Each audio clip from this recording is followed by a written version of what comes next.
This video brings together 200 shocking collision moments caused by drivers' lack of awareness and reckless decisions. But behind these incidents, could there be some mysterious, unexplainable spiritual truth lurking? Or are they just random accidents? Let's watch the entire video and find out.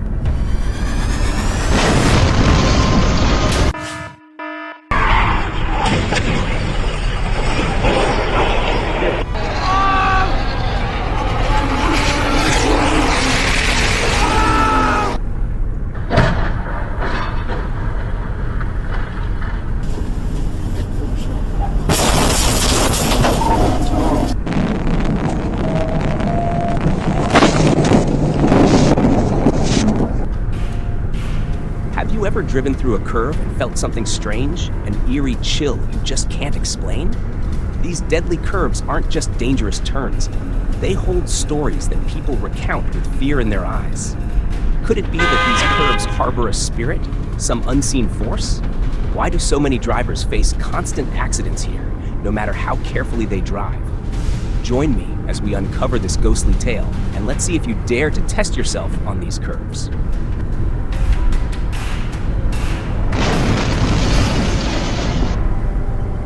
Sit back, and I will tell you a story that I believe will make you rethink the roads you travel every day. The roads you think are harmless, but under the dim light of darkness, they may hold things you can't explain. This road is called the Deadly Curve, and it's not just a road, it's a place of unsolved mysteries, where fear and death await at every turn. I don't know if you believe in ghost stories, but what I'm about to tell you will make you rethink that. I won't lie to you about this. Every time I mention that curve, I feel my heart race, and I can't shake the cold chill running down my spine. There is an old, deserted road deep in the thick forest. Everyone in the town knows about it, but no one ever speaks the name, the Deadly Curve. Everyone who has driven through it has felt a strange sensation, as if someone is watching them. But only those who have encountered the unexplainable truly understand why that curve is called what it is. One winter night, Ray Thompson, a truck driver with decades of experience, drove down that road alone. He had worked on that road his whole life, but that night, everything he felt was different. Ray paused for a moment, lost in thought. That night, I felt like something was wrong, he said, his voice filled with tension. The air was freezing, as if the cold was seeping into every muscle, numbing me. I don't know why, but everything around me suddenly became eerily silent. When I turned onto the third curve, it felt like something invisible pulled me into the darkness. I looked into his eyes, feeling the fear clearly reflected in them. What did that feeling feel like? I asked. Ray took a deep breath, as if trying to steady himself. It felt like there was an invisible hand pulling me in. In every moment, I felt like something was watching me from behind. I looked in the rearview mirror, and I only saw darkness. No light, nothing at all. Just silence, suffocating silence. And then, my truck lost control. Everything went chaotic. It felt like I had no control over the vehicle anymore, like there was some force beyond my control. You couldn't control the truck? I asked, feeling the fear rising in my chest. No, Ray replied, his eyes becoming distant. The truck slammed into the bridge. I couldn't do anything, couldn't scream. It was like some force pushed me towards death. I just closed my eyes, and when I opened them again, I was still alive, but the truck was beyond saving. It was just an accident, right? I said, trying to make sense of it. But Ray's gaze made me feel uncertain. It was an accident, but not just an accident, he replied, his hands shaking as he remembered. Because when I got out of the truck, I saw something. Something wasn't right. It felt like someone was standing behind me, watching me, but when I turned around, there was no one. Just the tree shadows swaying in the wind. Ray's story sent a chill down my spine, but what confused me more was when he mentioned an old friend of his, Jake Miller. Jake never came back after that night, Ray continued, his voice starting to choke up. He was someone I really trusted. But that night, he drove his sports car through that curve and never came back. I couldn't believe my ears. He disappeared? Ray nodded, his eyes glazing over as if he was reliving the event. He didn't just disappear. When the police found the car, there were no signs of a crash. Nothing except the car completely burned out. And the strange thing is, there was no one in the car, just a pile of ashes. No trace of Jake. We all felt like something had drained all the life out of him. What do you think happened? I asked, feeling the fear seep into every word. Ray didn't answer right away, his eyes glistening with sweat. I don't know, but I feel like that curve is something unexplainable. I've driven through it thousands of times, but none of us dare to drive through it at night anymore. If you don't want to feel like you're being watched by an invisible force, then never drive through that curve when it's dark. At that moment, Mike, a local, walked into the room. He sat down next to us and said, "I know Jake's story, but I can also tell you another story. The story of my grandmother, who lived here before she passed. She drove through there once on a dark night. She said she felt a strange cold wind rush into the car, and everything suddenly went silent. Then, she saw the figure of a man standing in the middle of the road. But when she looked back, there was no one. She lost control and went off the slope. Luckily, she was only slightly injured, but after that, she never dared to drive through there at night again." I looked into Mike's eyes and felt a vague sense of fear.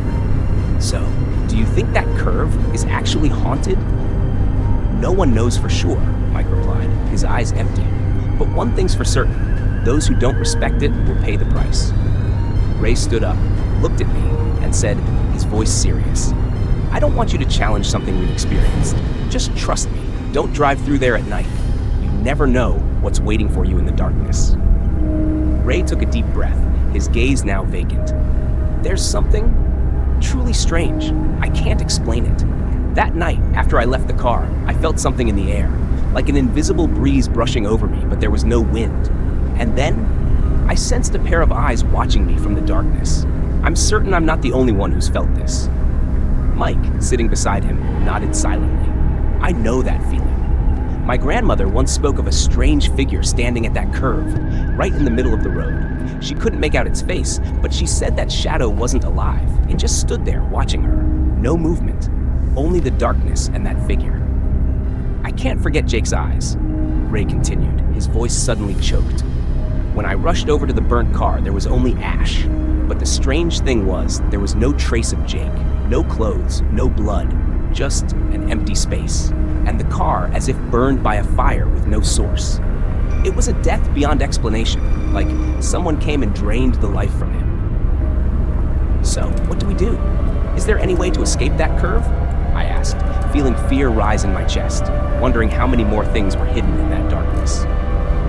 Mike sneered, but his smile offered no comfort. "One thing's for sure, you can't escape this. Every time I drive past that curve, I feel like I'm slowly being swallowed by the darkness. The trees keep swaying, but maybe they're just shadows of restless souls clinging to this road, never leaving." Ray clenched his fists. "Don't let yourself become the next victim. Don't tempt fate. You might feel nothing driving through that curve, but when night falls, everything changes. It's not just me, all of us, those who've experienced it, we all feel something invisible waiting in the dark." The room fell silent, with only the sound of the wind rustling through the window. I felt as though something was lurking, ready to pounce on us at any moment. But is that curve really haunted, or is it just a strange coincidence? I asked, but as soon as the question left my mouth, a chill ran down my spine. Ray looked at me, his eyes deep and serious. "Maybe you won't understand until you experience it yourself, but trust me, if you dare to try, you'll understand. And maybe you won't have the chance to tell the tale." Mike stood up, his gaze distant, as if he had witnessed something he could never forget. "One thing I know, there are places you shouldn't go, and Death's Curve is one of them. I saw my grandmother go through it and survive, but I wouldn't want you to try the same."